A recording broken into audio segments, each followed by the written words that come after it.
Sun keeps darting behind the clouds today, so we got our work cut out.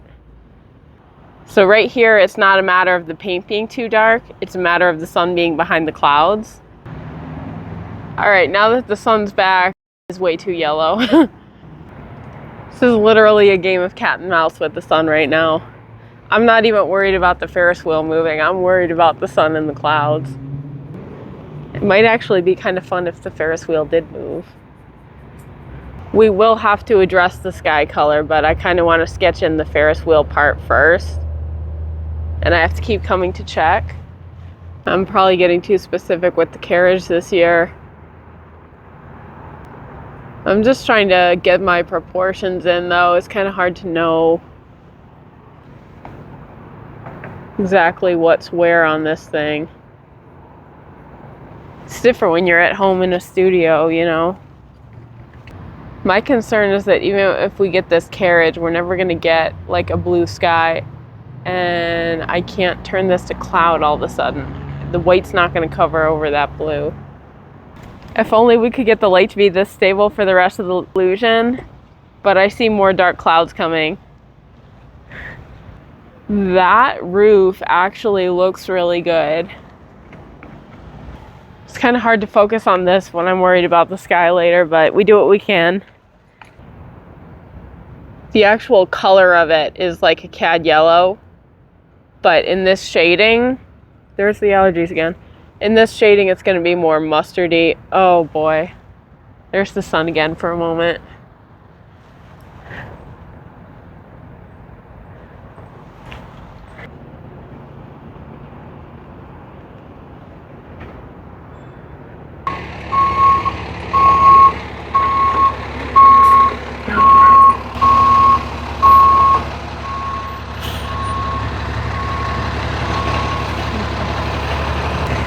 We'll see what happens here. This might be temporary. We'll find out.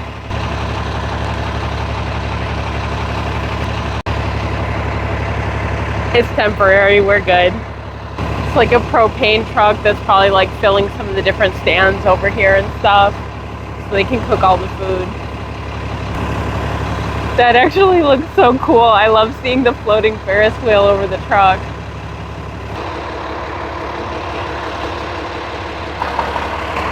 Thank you. You never know what you're going to expect when you're plein air painting, I guess. That was kind of fun, though. Hi. The Canal Fest. Oh, the Canal Fest? Okay, when does it start? I think like the rides and the food open more like at 4 like or so. First day? Yeah, sure. You too. Playing tour guide to a bus driver who stopped by. She's like, what is this? What is this place? Yeah, kind of like a little guardrail. This is one of those things where you're like tempted to paint it bigger and then you realize it's actually very small. Let's revisit the sky situation a little bit. Now that we got some of that anatomy of this sketched out.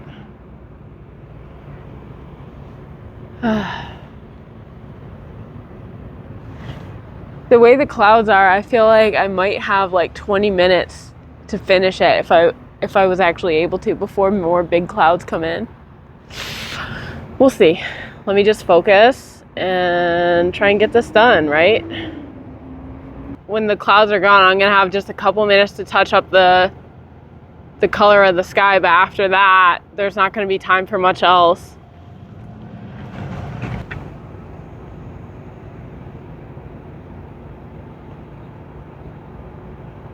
Here we go again.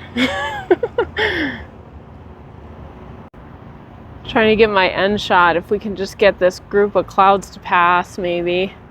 Thing is, I can wait longer. I can keep painting, I can keep changing the shadows and everything as the light changes and everything like that. But it doesn't really make sense at that point because you just keep evolving the painting so far that it kind of loses the integrity of what it was when it was kind of intended to be done. I'll try and show you some videos we took from the top last year.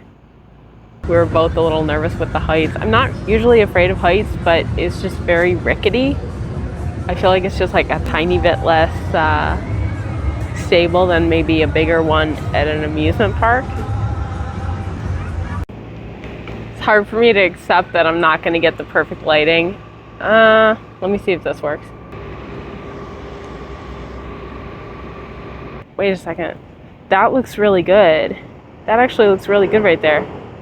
I think we made it work in the end. I love that. There's always challenges, but we make it work.